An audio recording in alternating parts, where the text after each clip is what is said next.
कांग्रेस का सूरत विभाजन। सन 1907 में भारतीय राष्ट्रीय कांग्रेस का अधिवेशन सूरत में हुआ, जिसमें कांग्रेस गरम दल और नरम दल नामक दो दलों में बट गई। इसी को सूरत विभाजन कहते हैं। सन 1907 के अधिवेशन की अध्यक्षता रास बिहारी घोष ने की थी। 1907 के कांग्रेस के सूरत विभाजन का कारण पार्टी में दो विचारधाराओं का जन्म लेना था, जिसकी शुरुआत 1905 के बनारस अधिवेशन में हो गई थी। जब गोपाल कृष्ण गोखले की अध्यक्षता में अधिवेशन हुआ तो बाल गंगाधर तिलक ने उदारवादियों की याचिका एवं याचना की नीति का कड़ा विरोध किया।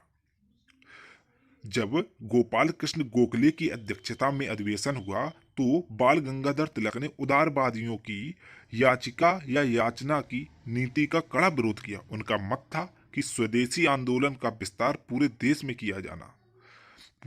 में किया जाए तथा सभी वर्गों को सम्मिलित करके राष्ट्रव्यापी आंदोलन आरंभ किया जाए, परंतु उदारवादी इसे बंगाल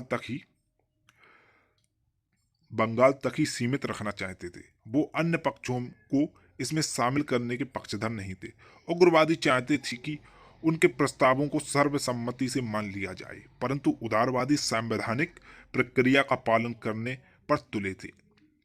इसका मध्य मार्ग निकालते हुए कांग्रेस ने स्वदेशी आंदोलन के समर्थन को स्वीकार कर लिया, जिससे विभाजन का कुछ समय टल गया।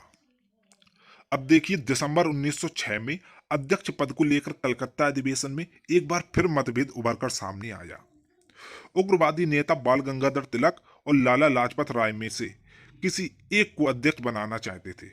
उग्रवादी नेता जो है बाल गंगाधर तिलक या लाला लाजपत राय में से किसी एक को अध्यक्ष बनाना चाहते थे, जबकि नरमपंथी डॉक्टर रास बिहारी घोष के नाम का प्रस्ताव लाई।